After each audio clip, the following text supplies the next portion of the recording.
Hey everybody, I'm Zoe B and welcome to Simple Life Strategies TV. Today I have with me Cassie Mendoza Jones, Hay House author of the book You Are Enough. So if you've ever fallen into the trap of comparing yourself to others, or you've piled way too much on your plate in terms of goals or achievements and found yourself burning out, then this interview is for you. Cassie is going to be sharing with us some super practical tips to help keep you sane, happy, and well balanced as you strive towards your dreams. Welcome, Cassie. Thank you so much for being here today and talking to us about your new book, You Are Thanks. Enough. Yeah. Thank you so much for being here. Thanks for having me. I'm very excited. I'd love to hear initially, what inspired you to write this book? So, as I'm sure lots of women and men, everyone has felt at times that we compare ourselves to other people. And for me, I went through a period in my business in the first or second year where I started to compare myself so much to all the people around me, to naturopaths who've been working for 20 years when I'd been working for 2 weeks. And especially in the online space, um, places like Instagram and Pinterest weren't that big yet, but still people were writing blogs and there was still Facebook and Twitter. So I would find myself kind of going down this rabbit hole of comparing myself to what everyone else was doing, to the point where I pretty much lost my own voice. I didn't know what I was writing. I remember there was a period where I was writing my very first ebook, and I started off all gung ho and excited, and I was very productive. And about halfway through, I just could not write one more thing for about 6 weeks, which is a very long time. I'm someone who takes action quite quickly. So for me to be stuck on something for so long felt quite draining, and it was quite a big turning point in my business and in the way I was viewing myself and valuing myself, because I was looking outside of me for everything. I was looking outside of me for and outside of my business to try and write my own book. So I had stacks of books next to me to bring, resources and quotes into my ebook. And it got to the point where I had to literally push everything aside, stop looking at other resources, stop looking at other books, and just come back to what I knew and just trusting that what I knew and what I was offering was enough. And the same thing with social media, the same thing with looking at my business. And I know that so many of us do it just looking at other parts of our lives as well. So we'll compare our bodies or our relationships or our jobs. And it's just so draining, and it doesn't help us to become a better version of ourselves when we're comparing ourselves to either the potential, like the version of ourselves that we think we should be, or the version of someone else that we aren't, because we are ourselves. So that was kind of the driving force behind the book. That kind of the journey from me comparing myself so much to other people to really not looking outside of myself for validation. And then, yeah, the book came from that. That's amazing. And that was one of the first things I wanted to ask you is about this comparison trap, because Yes. I see that a lot with, helping people to find their passion and do what they Yeah. love. A lot of them, they talk themselves out of it before they've even started, because the first thing they do is get online and see everybody else who's, been doing it for 10, 20 years, exactly what you Yeah. said, people who are majorly successful, who have, Yeah. put a lot of hard work into it. And it makes them judge themselves and feel like they're not good enough. So what Yeah. can we do to, overcome this comparison trap? I find the first thing to do, and this is what I did, if you're someone who is spending a lot of time online, come back offline. Like, just turn off. Like, people will, I've done interviews where people have said, what blogs do you read the most? And I'm like, I don't really. Like, I have a few blogs and stuff that I look at, but I don't look at a lot of online stuff unless I really have to, or unless it's something that's really going to be adding to my knowledge base or improving my life in some way. So if you're someone who scrolls online a lot and you're looking at, everyone else, as you said, looking at people who've been doing this for so long, and it's that whole thing of a 14-year overnight success story, that kind of thing. So I would say try to get offline, or try to limit your online time to a few, very special people that you love learning from and you love, or you feel very inspired by. And the rest, you just have to take a step back initially. And I had this little rule. I had a 2 scroll rule. I could only scroll twice if I was on my phone, like on Facebook or Twitter, and then I had to stop. And it seems like such a small thing to do, but it was really helpful, because otherwise you can scroll for an hour and you've lost an hour of your life. and you've just drained yourself. So give yourself a rule of scrolling for, a couple of, or a minute and then getting off. And also I think anytime we see, or anytime we feel like we are comparing ourselves to someone else, very often it's triggering us because we are seeing something in them that we on some level see in ourselves as well. And so it could be something that seems quite obvious, like, oh, I love her website, or oh, I love the way she's promoting herself to her clients, or whatever it is. Or it could be something that we're not aware of, but we're just feeling that trigger. And I think coming back to yourself and trying to get really clear on what is triggering you and why are you feeling triggered. And very often we feel triggered. Like imagine if you saw someone who just walked into the grocery store, or sorry, just walked out and they had this big tray of mangoes and you'd be like, yes, I want a tray of mangoes. You wouldn't feel jealous or stressed because you can just go inside and buy a tray of mangoes. So when you see something that you can create or make or have straight away, there's probably no envy or comparison because you're just like, oh, that's lovely. I want that too and I'm going to go out and get it. But when there's something that you feel is out of reach, that's when that envy or jealousy or comparison starts to become a little bit more difficult because you're like, I see it and there's not enough space for me. There's not enough room for me. I'll never have that too. I'll never get to where she is. And that's where we can spiral down. So I think that coming back and saying to yourself, well, actually, what am I seeing in her or him or their website or their product that I love? And how can I create something, not the same, but something that is resonating with me too, that is something that I would love and I would create. And when you come back to that and you start valuing yourself and trusting your voice, then you'll be able to not worry about what other people are doing because you just feel so aligned with what you're doing and you realize that that is the most important thing. Yeah, that's amazing. And I love in the book, you even mentioned that one of the things you did was you actually reached out to some of those people Yeah. that you'd been looking up to and, having those thoughts of comparison with, and you actually reached out and told them how much you admired them and respected them. Yeah, and it was such a lovely thing to do. And I emailed a few people, and I had no anticipation of receiving a response. And sometimes they didn't, and sometimes they did. But just saying to that person, "I love what you're doing," or "I loved that e-course that I did of yours," and or whatever it was, and then knowing that I was just extending love and actually just being grateful, even though I had been incredibly triggered by what they did, like by their beautiful work. I ignored that trigger. I didn't ignore it. I acknowledged it. I saw it was there, and I still took action in a positive way. Yeah. And it was such a good thing because as soon as you remind yourself that someone is also just a human on the other end, and they're also just doing their best and showing up every day, you take them off that pedestal and you realize that they're exactly the same as you. And the truth is, I quite often believe that if you are comparing yourself to someone else is comparing themselves to you. And the thought that someone would be comparing themselves to me makes me, I don't want that because I know how it feels for me to be the one comparing, like in terms of me looking and putting someone else on a pedestal. So I always just try and reach out to that person to say, that was amazing, I loved that. And it really can help to release that trigger and release that kind of comparison load that you're putting on yourself. Yeah, that makes a lot of sense. Yeah. It really does. Now, the other thing that I've seen a lot of as well, and you may have done too, is like from a career perspective, just because that's something that I'm sort of focused on. I see people who end up in careers that they don't really love, and the reason why they've ended up there is because they've been chasing some kind of achievement or status or something to make them feel more worthy in some way. Yes. So, I mean, what are the dangers of us, of us coming up with goals that really are all about us trying to build ourselves up and make ourselves feel bigger? Yes. So I think that some of the dangers can just be physical and it's just like burning out and just becoming so exhausted that you lose all sense of perspective because you're just chasing something and you're never actually appreciating where you've come from and where you are in the present moment. And I think even I kind of talk about moving the goalpost. It's like you'll create this goal and you'll achieve it, and then you don't even acknowledge it, and you just rush off to the next one, and you just keep trying to push and push and push and push. And it really comes back to never. If we often do that if we don't feel like we're enough, so we don't feel like we align ourselves so much to our goals and to the sense of achieving or that sense of wanting to achieve and wanting to be perfect that we're never just valuing and validating ourselves.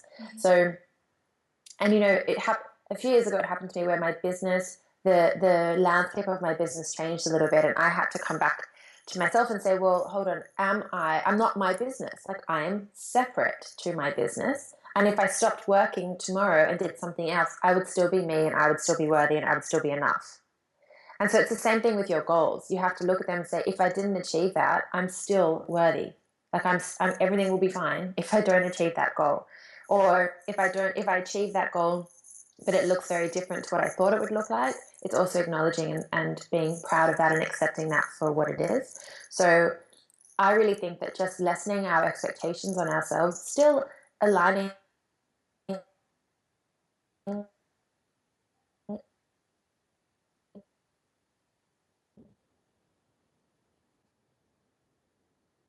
goals and still to go about business goals and life goals. Yeah, that makes a lot of sense. So it's not about us necessarily not having goals, Yeah, but being less attached to them in some way.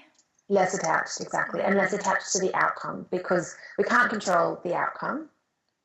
And we think that we can when we're chasing a goal. We're like, I have this goal and I'm just going to make that happen. And not to say that it won't happen the way you want it to. It's just that there's a really lovely kind of phrase or saying that I mentioned in the book a few times. And it was, I learned it at a writing workshop by Alexandra Franzen, who I adore. And she said something about like align to something that you want or something better. And I love that because it's like set a goal and align to it or something even better. Because you don't know how things are going to work out. It's the same when I started writing this book. I didn't actually have expectations about the writing process or what it would look like at the end, but I aligned to writing my first book and enjoying the process or something better. And I'm so proud of how it came out because I didn't have this expectation. So I wasn't disappointed by any stage of the process because I just flowed with what was happening as opposed to being rigid and trying to restrict and control what was happening. Yeah, I really love that, and and it ties into what you say in the book as well about surrender. Where I think I'm Mm. paraphrasing here, but you said something along the lines of, we think that when we surrender, we won't get what we want, but actually, the universe delivers us things in magical, wonderful ways that we never knew existed. Yes, and it's that whole thing of, again, just not trying to control what's going on because we can't. So just flowing with it and being accepting and being okay of flowing with where life is taking you, but always from this space of knowing that you're still doing enough. And that's the whole thing of of allowing yourself to be as opposed to feeling like you have to do and do and do and do to get where you want to go. Of course, we have to take action and we have to show up in our lives and in our businesses, but it's so much nicer when we can do it from a space of ease and flow instead of that gripping and like forcing stuff to happen. Yeah, yeah, it really is. And I completely resonate with this because that was very much my life for a long time. And I always, Yes. I've always been a bit of a high achiever myself. And I would always set Yeah. these rigid goals. And, I would reach the goal come hell or high water. It didn't matter what it took, I would reach the Yeah. goal. And I would reach the goal, but it would come at a Yeah. price. And it was Yeah. usually my health that suffered. And it got to a Yeah. point for me where I couldn't do that anymore. Yeah. I actually started to burn out. And so I Yeah. was forced to change the way that I reached my goals. And I love what you say in the book as well about how, even writing this book, actually, you were able to do it in a way that was, it was very well balanced. You didn't have Yeah. to, you weren't working 18-hour days. You were still No. able to go out and, go out for dinners and Yeah. socialize, and you're able to do it in a really well balanced, lovely way. And I just think that's such an amazing way to look at reaching goals, something that traditionally, and especially from corporate, we haven't Yeah. been taught that way of doing things. Yes. And I really did honor the natural rhythms and cycles of my body and energy. And when I wrote the book, I really did take the pressure off myself. And same, I am a high achiever and I'm a recovering perfectionist. And so I could have gone about it in, like if I'd started this book, say 3 years ago, I'm sure I would have burnt myself out writing it or been quite stressed out. Like I would have loved the writing process, but also been stressed out about it at the same time. And not to say that it was just like a complete walk in the park. There were absolutely moments where I was like, Yeah. what am I saying? And I'm repeating myself and this doesn't make sense. But when I was in that space, I knew that I was tired or rushing something, or I knew I had to take a step back and allow for guidance to drop in to help me work out the next path, like the next thing to be writing or the next chapter or whatever that was. So I really did. It was a really nice experience, I won't say nice, a beautiful experience for me to be creating something that I loved so much, but and loving how I was creating it as well as loving what I was creating. And yeah, I pretty much I set this really a gentle goal of about 1,000 words a day, which for me, I can do in about an hour, 30 to 60 minutes if I'm in flow. Some days I wrote much more, some days I didn't write at all. And so it just, yeah, it was a really beautiful, I was 100% practicing what I preach in the book writing process, because if I was tired, I just took a really nice long break. Yeah, I love Yeah. that. And I'm sure there's people, breathing out a huge sigh of relief Yeah. at this prospect of I can actually, achieve my goals without killing myself in the process. Yes, And it's totally. great that, we've got people like Ariana Huffington as well, supporting Yeah. those sorts of visions. Yes, exactly. So my question is this, because this is something that I always struggle with. How Yeah. much work is enough? Because we're not saying, that we should just lie in bed all day and watch Oprah and not do anything. Yeah. We still need to take action towards our Totally. goals and to fulfill our highest potential. But I've always struggled with, how much is enough? Because I, obviously want to do everything that I can to Yeah. fulfill my highest potential, but then I don't want to do too much. I don't want to burn out either. So it's a really fine balance, isn't it? It really is. And I think that there'll be periods in your life, and rather like even in your day and week, where you will just naturally feel more energized, and then when you will naturally feel a bit more tired and fatigued.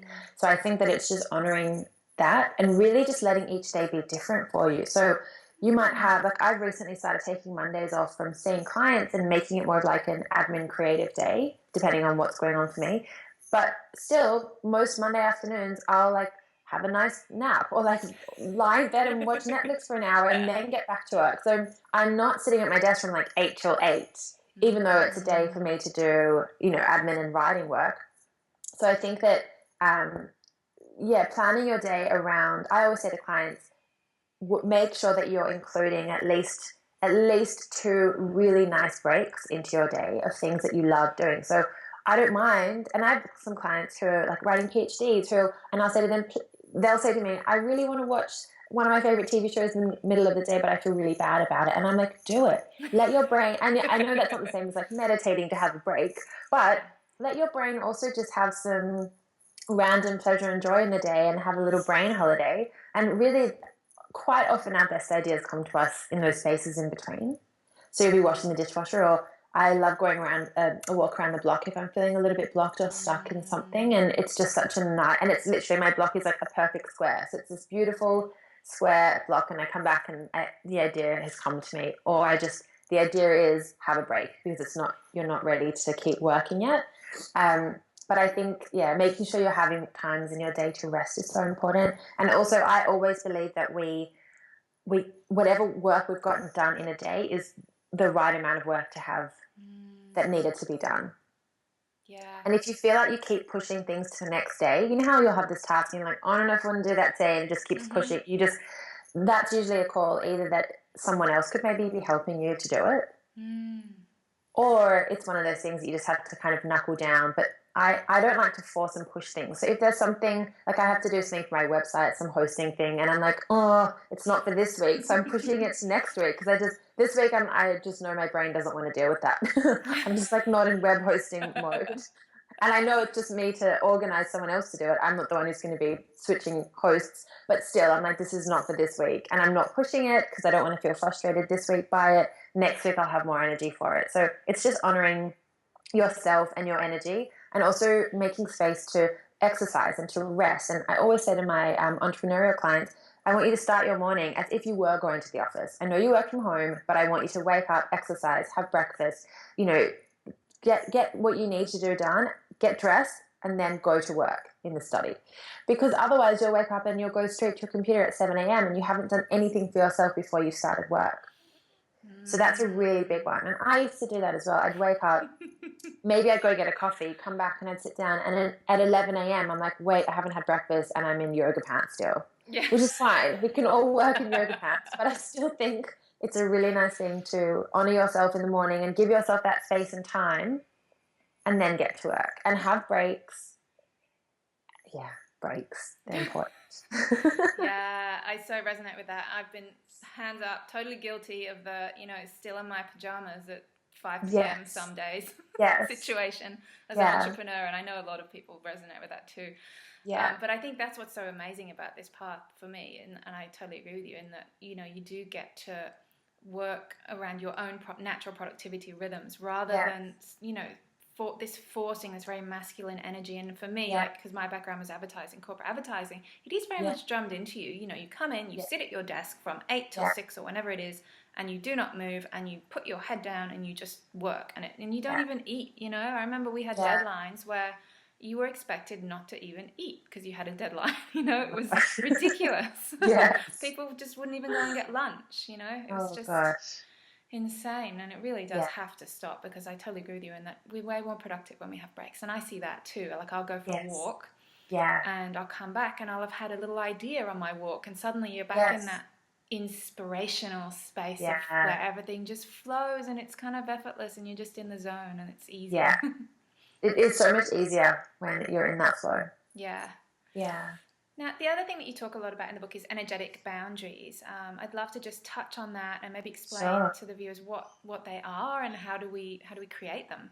Yeah. So, when you go for lunch with a friend who you're not really sure if you want to, not to be mean, like we say this with love, but if you're not sure if you want to be hanging out, and then they kind of like emotionally dump all this stuff on you and you leave feeling drained. Yeah. So that's when your energetic boundaries, there's maybe a leak there, or they're not as firm and healthy as you'd like them to Mm-hmm. be. And it can also happen when, if in business we're attracting clients who really aren't our ideal clients, or they're really pushing buttons for us. So they might be trying to negotiate cancellation policies, or showing up really late and still wanting the full hour, or they're not paying you on time and then trying to, like, so all things that are just out of alignment with yourself and your business. That's also an energetic thing. And it can also be when if we're feeling tired, or if we're feeling sick, but we still say yes to arrangements, and we just kind of keep giving every part of ourselves without really reserving any energy for ourselves. So it's really about, you'll know if your energetic boundaries are a bit out of whack.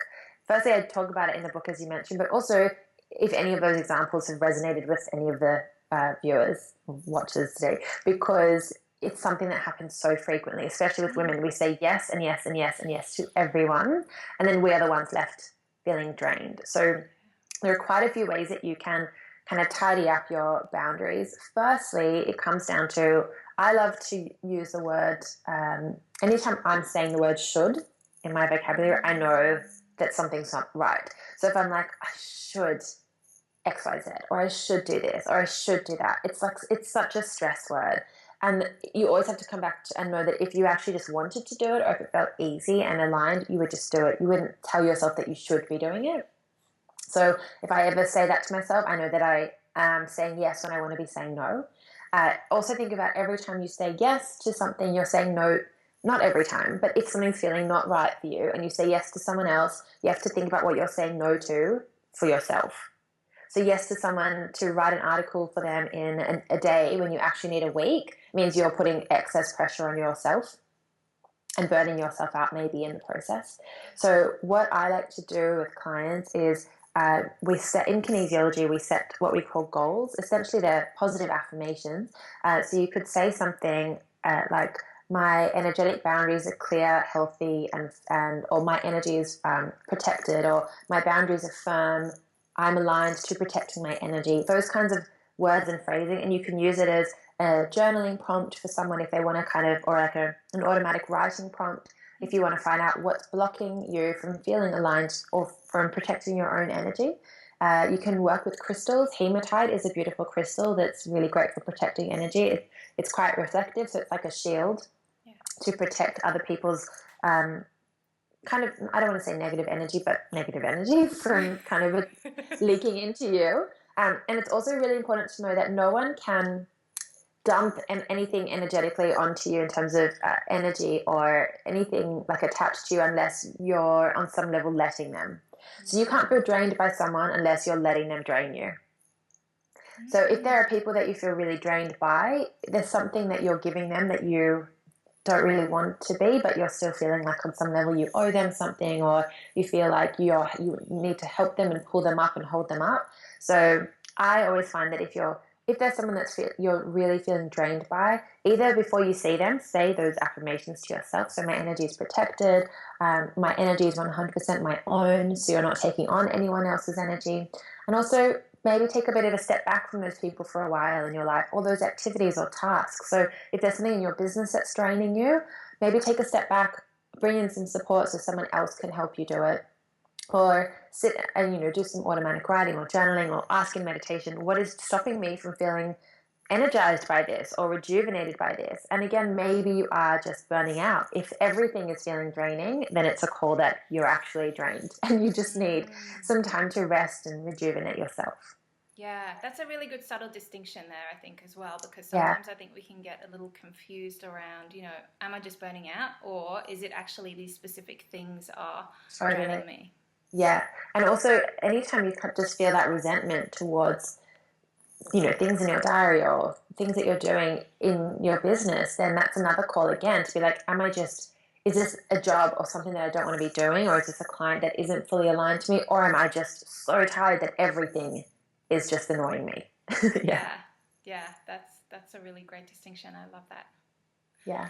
Now, there's a great, in the book as well, you talk about this wonderful kinesiology practice that ties into what we're talking about, and that's to do with making decisions and this idea of whether you're feeling expansive or contracted. Yeah. Could you maybe just Yeah. talk us through that quickly? Because I think Yes, that's a of really great, course. simple one.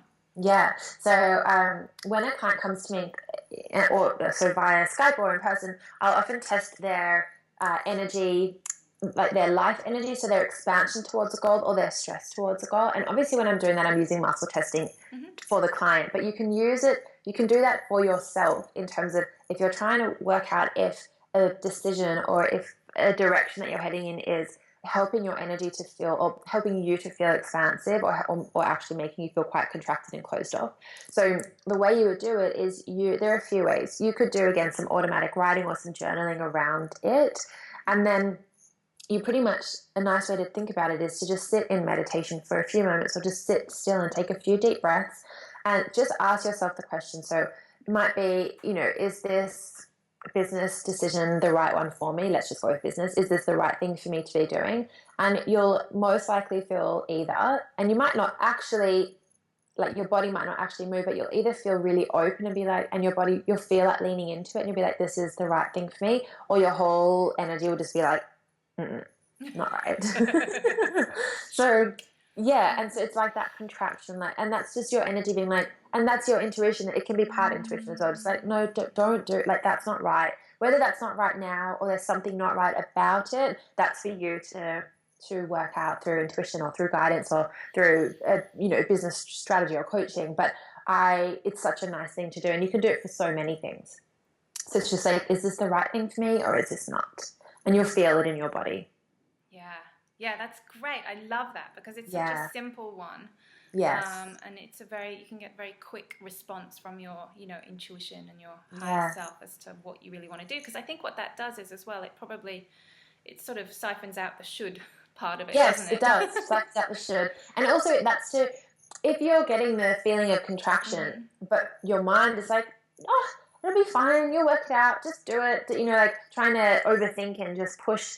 You have to follow your gut feeling. Even if your head thinks that it's fine, your gut feeling, because that's when we say yes, when we really don't want to be doing something, that's when we feel that resentment. That's when we start to burn out even more because on some level we don't want to be doing that. Yes. Yeah. Very powerful. I love it. Good. And then I think finally, what I think could be really, really awesome is to maybe, I don't know if there's any practices or little tips that people can take away to help them really practice, self-acceptance without any, the need for any externals to prop us up. What can we do, to try and be more self-accepting of ourselves? Yeah, so I think that we'll all have our own little, I often say to my clients, there'll never be just like one thing that you do in your life that will change everything. It'll be a combination of, healing therapies and modalities and mindset changes and tools. So the whole back of the book is like, it's an energetic toolkit. So it's all the things that I love doing for myself and for my clients that I think help to shift our energy and align our thoughts and improve our mindset. So some of my favorite things are working with energetic essences and crystals and energetic oils, because I find they can really help shift our vibration and really help us feel more positive and more aligned and clear old negative or emotional blockages. So you can, there are just, depending on where you are in the world, Australian bushflower essences are beautiful, Bach flower essences are beautiful. So you could literally go to a health food store, and quite often it'll say on the bottle, not often, but sometimes it'll say on the bottle what kind of good emotional issue it'll help with, or you can look it up online first and it will say which essence is right for what's going on. So I think that's a really beautiful thing to do. And in that sense, you're still using your own sense of self and self-worth and valuing yourself to improve how you're feeling about yourself, but you're just using an essence like as a support tool to help shift any kind of lingering negativity.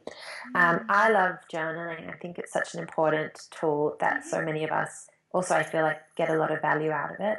It's a really nice way, again, to cut the shoulds and just be really truthful to yourself.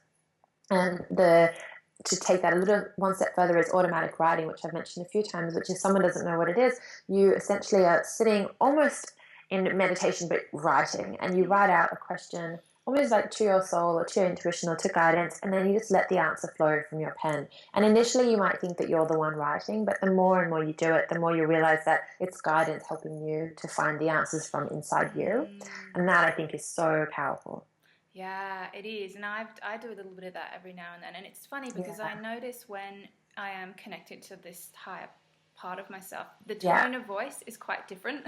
Yes. That comes out. It's like quite matter of fact, and even just language that I wouldn't usually use. So it's really quite interesting. It's amazing. A few weeks ago, I had this experience where my writing changed so dramatically that I actually couldn't, I knew what it was coming out, but if I go back now, I can't read it.